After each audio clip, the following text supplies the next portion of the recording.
Yang kedua, yang ketiga Bapak Ibu. Saya sengaja Bapak lambat-lambat supaya lihat bangsa yang kudus, etnos hagion, dari kata hagios atau kados. Itu bukan suci, salah. Dari itu kupikir itu suci, bukan ternyata. Kudus yang dimaksud berarti diambil dan disendirikan. Terjemahan biasanya dikhususkan atau disendirikan. Ketika kita jadi orang percaya, kita dipanggil ke dunia. Tapi Tuhan mau tidak serupa dengan dunia. Supaya upaya itu terjadi, dikhususkan dan disendirikan agar tidak tercemar. Panggilan saudara dan saya di dunia, tetapi tidak boleh serupa dengan dunia. Makanya dikuduskan, disendirikan, dikhususkan. Baru pengertian holy, disucikan. Orang Kristen yang mengaku pengikut Kristus harus berani berkata, aku memang ada di dunia, tetapi panggilanku tidak serupa dengan dunia. Apa maksudnya?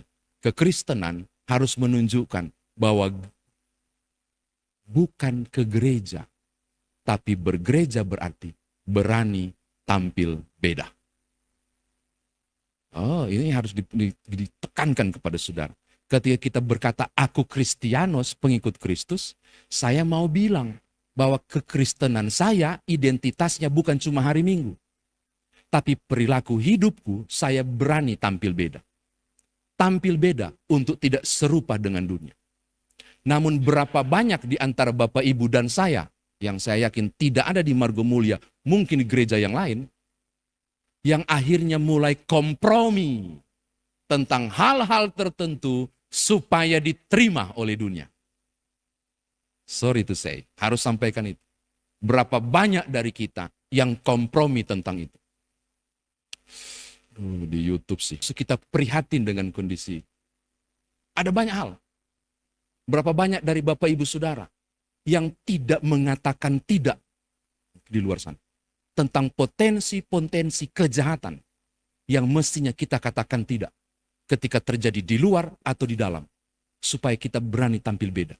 Tapi sayangnya, kita cenderung untuk kompromi dengan hal itu.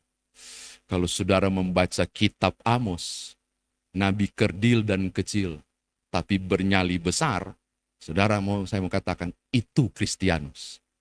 Orang yang berani berdiri dan berkata tidak. Atau kalau saudara ingat Elia, yang berani menuding jari kepada Ahaz, dan bilang, mulai sekarang tidak ada hujan. Sampai saya katakan, karena kau penyembah Baal. Wow. Gereja harus berani mengatakan tidak dan menyuarakan suara kenabian.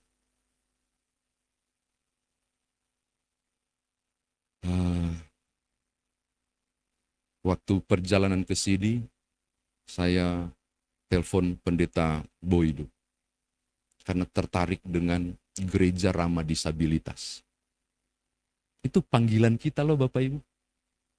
Yang dikhususkan kalau dunia memandang sebelah orang-orang disabilitas, gereja menyambut jemaat disabilitas untuk difasilitasi. Contoh. Adakah yang terganggu dengan anak-anak yang masuk ibadah, yang tidak ke sekolah minggu atau PA? Dan kemudian mulai lari-lari luar biasa. Ada enggak? Siapa PA anak oleh itu? Lalu tahu enggak yang terjadi ketika anaknya lalu lalang begitu? Orang tuanya tiba-tiba lupa bahwa itu anaknya. Dan pura-pura serius menatap firman. Lalu kita justifikasi tentang anak-anak. GPIB telah membuat implementasi dan deklarasi tentang gereja ramah anak. Sebab orang-orang seperti itulah yang empunya kerajaan sorga. Gereja harus fasilitasi jemaat anak. Itu cara kita untuk tampil beda karena kados dan kudus.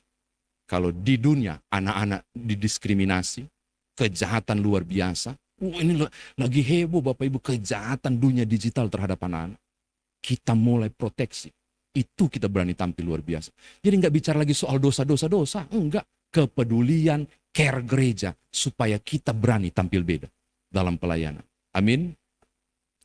Terakhir, Umat kepunyaan Allah, eh, milik Allah, Kyrios dan Doulos tadi.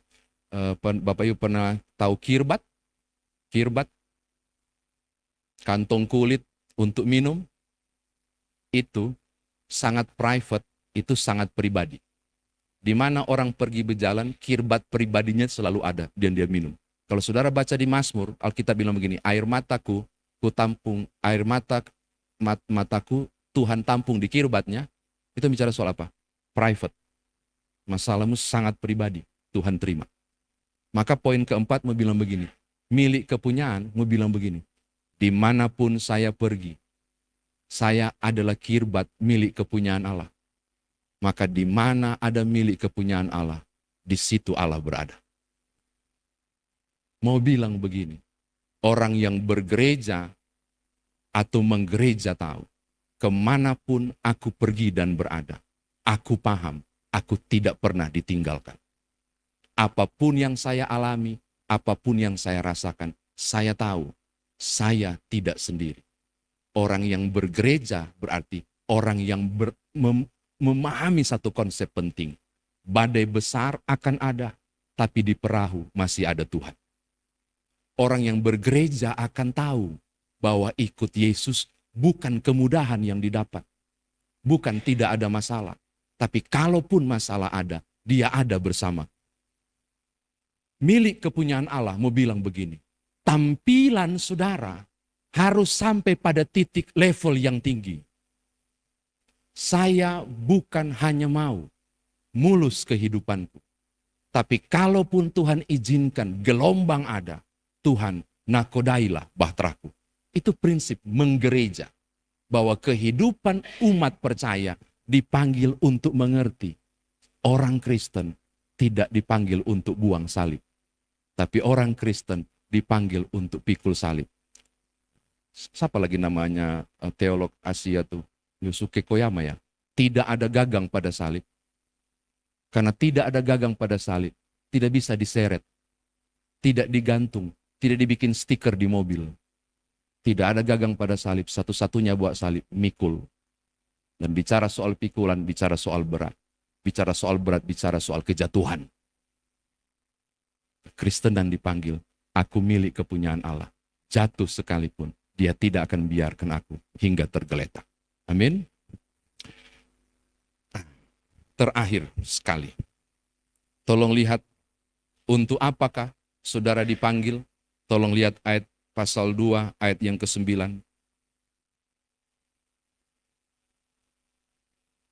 Supaya kamu memberitakan perbuatan-perbuatan yang besar dari dia. Bukan ke gereja, tapi menggereja atau bergereja mempunyai hal yang penting.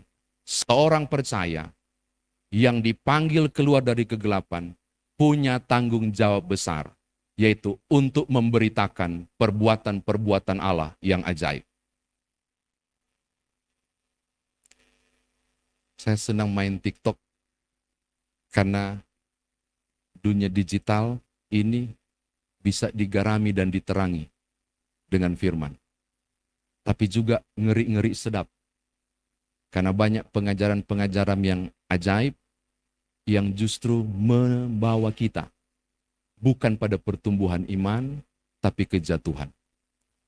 Itu banyak Bapak Ibu, mengerikan. Tang dan kita dapat sesuatu. Tugas kita adalah membuat dunia percaya bahwa Yesus Kristus adalah Tuhan dan Juru Selamat. Kita dipanggil untuk memberitakan perbuatan-perbuatan Allah yang ajaib. Maka tanggung jawab Bapak Ibu adalah membuat dunia tahu bahwa Yesus Kristus adalah Allah yang menjadi manusia. Dan itu enggak mudah. Termasuk di Indonesia. Apalagi di Indonesia. Tapi saya suka Paulus bilang begini, hidupku bukan aku lagi, tapi Kristus yang hidup di dalam aku. Maksudnya begini, memang saya, Paulus, tapi pola hidupku, perilakuku, perkataanku, perbuatanku, orang tidak lihat Paulus, tapi orang lihat Kristus. Maka saya mau bilang begini, jadilah surat Kristus yang terbuka. untuk memberitakan perbuatan-perbuatan yang ajaib, saudara dipanggil pada titik yang luar biasa. Perkataan, perbuatan saudara memancarkan Kristus. Maka ketika orang berjumpa dengan Nyoman Jepun, orang nggak lihat Nyoman Jepun, tapi orang lihat Kristus yang hidup dalam aku. Dan kalau Roh Kudus bekerja, dia akan terima keselamatan itu. Bapak, Ibu, dan saya dipanggil untuk perbuatan-perbuatan yang ajaib agar diberitakan. Namun tidak mungkin dilakukan kalau perilaku kita tidak menjadi teladan dan contoh yang tepat dari generasi ke generasi untuk pemberitaan kebenaran-kebenaran tentang Allah. Makanya saya bilang dimulai dari keluarga. Ini kan ibadah keluarga. Mari jadi gereja yang menggereja, membuat generasi demi generasi mengenal kemuliaan Allah. Anak-anak ketika Mbak Ojo di lantai, mama-mama muda sekarang kan langsung sodorkan handphone toh. Nonton sudah. Nonton, jangan di lantai nak ya. Berapa banyak dari kita yang tidak jadikan itu momen pengajaran tentang kebenaran. Anak-anak sekarang sudah nggak datang ke oma opa loh, mau tanya kebenaran. Mereka browsing di dunia teknologi. Dan kadangkala beberapa kesesatan mereka terima. Maka saya mau bilang begini, untuk memberitakan perbuatan-perbuatan Allah yang ajaib, saudara harus memulai dari rumah. Dan itu keteladanan. Adakah Bapak Ibu yang sudah selesai baca Alkitab dari Kejadian sampai Wahyu? Sudah, saya tahu banyak sekali di sini. Dan sudah selesai, bahkan ada yang 7 sampai 7 kali 7 kali 7 dan sudah selesai. Buat anak-anak tertarik tentang kebenaran. Kenapa? Karena dia lihat mama papanya melakukannya.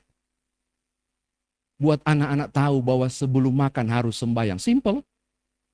Maka ketika di meja makan, mama papanya nggak bawa handphone. Hal sepele. Memberitakan perbuatan-perbuatan ajaib nggak harus bawa Alkitab kemana-mana.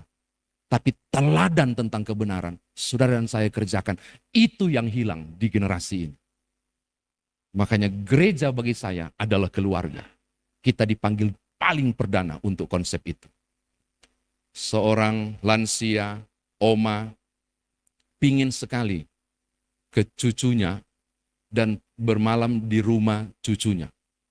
Makanya dia hubungi anaknya, bilang saya mau tidur ya dengan cucu, saya mau berangkat dari kampung ke siang, datang. Tapi sebelum datang ada kejadian istimewa di hari H-1. Anak itu si kecil umur 7 tahun, sebut saja namanya Boy, bukan Boydo ya, Boy. Nggak tahu kenapa dijewer-jewer sama mamanya sambil dipukul pantatnya. Ternyata karena hal sepele. Mamanya lagi ngobrol dengan tamu di ruang tamu. Anak itu lari-lari, umur 5 tahun. Anak itu lari-lari. Langsung bilang, mama, mau pipis, mau kencing, mau pipis, mau kencing. Waduh, ini kayak malu banget. Motong pembicaraan baru ngomong kencing kan. Tamu itu pulang dijewer. Dengar ya. Kalau ada tamu, jangan potong pembicaraan mama. Kalau ada tamu, kencing, jangan bilang kencing, jorok. Bilang pipis, jangan. Bilang aja, mau menyanyi, biar gak ada yang tahu. Sambil jewer. Terekam di kepalanya, pipis, kencing, menyanyi. Neneknya datang, omanya datang. Tidurlah dia dengan cucunya. Tengah malam, beneran. Pasti sudah tahu ya cerita ini. Pingin banget kasihan dia. Dia kasih bangun oma. Kenapa Boy? Boy mau menyanyi. Sambil pegang perutnya, Boy mau menyanyi. Nggak tahan, pingin menyanyi. Omanya kan nggak tahu kasusnya. Sudah malam, mau menyanyi, ribut. Tidur aja. Tidur. Dia tidur. Mendesak banget kan yang gitu-gitu Bapak Ibu. Dan dia tahu, dia sudah tahu. Ini harus segera. Oma, ayolah. Udah nggak tahan. Nah, diam, tidur. Mulai tegas semuanya, tidur. Kalau kau nyanyi sekarang, mama terbangun, papa terbangun, tetangga terbangun. Besok pagi aja. Tidur kasihan penurut. Tiba-tiba oma terbangun. Belum, sabar belum. Si Boy lagi nangis kesian di sudut tempat tidur. Gitu. Loh kenapa cu? Kenapa boy? Oma sih cuma mau menyanyi nggak dikasih, nggak tahan nah. Kasihan jatuh iba omanya. Udahlah oke. Boy gini, kalau mau menyanyi boleh. Tapi pelan-pelannya, iya. Jangan keras-keras, iya. Supaya nggak kedengaran, nyanyi di telinganya oma saja. Saudara tangkap maksud saya? Keteladanan lo dan pengajaran. Sepele lo tadi. Bagaimana kalau pengajaran tentang kebenaran yang tidak kita luruskan tentang Kristus? Saya mau bilang, gereja yang menggereja harus dimulai dari keluarga. Ayo dong Bapak Ibu, cari waktu, duduk bareng dengan anak-anak, cucu-cucu, ajarkan kebenaran. Supaya kita menceritakan perbuatan-perbuatan Allah yang ajaib. Mengapa? Usia yang luar biasa 167 tahun ini, saya yakin dimulai dari rumah. Kalau enggak, tidak mungkin. Tadi terakhir, ini terakhir sekali. Benar-benar terakhir sekali. Kenapa saya mendesak untuk menceritakan sebagai gereja perbuatan-perbuatan Allah yang ajaib mulai dari keluarga? Bapak Ibu tahu, anak PA kelas berapa kalau 7 tahun? Teman-teman pelayan PA kalau 7 tahun kelas berapa? Kecil, tanggung. Bapak Ibu tahu? 10 tahun depan, 17 tahun loh dia. Anak PA umur 9 tahun, 10 tahun depan, 19 tahun loh dia. Kesempatan memupuk tentang kebenaran. Supaya dia mampu bukan hanya ke gereja, tapi menggereja. Itu di usia itu. Jika gagal, kiranya tidak dalam nama Tuhan Yesus. Tapi jika gagal, 10 tahun depan, Margo Mulyo ini kosong. Kosong. Beneran. Kalau kita tidak mulai memperkenalkan kebenaran-kebenaran Allah dan perbuatan-perbuatannya ajaib secara intens. Makanya ada nggak ketua 3 dan ketua 4 di sini? Jangan potong-potong dana PK program untuk PA dan PT. Bertobatlah. Oh penting. Proses mereka. Siapkan gereja ini supaya bertumbuh dan berakar sungguh-sungguh. Menggereja. Bukan cuma tahun ini. Tahun depan, 10 tahun depan, 20 tahun depan. Bagi kemuliaan nama Tuhan. Selamat ulang tahun Margo Mulyo. 167 tahun. Dan selamat ke depan 31 Oktober 76 tahun GPIB. Tuhan berkati saudara. Haleluya. Amin.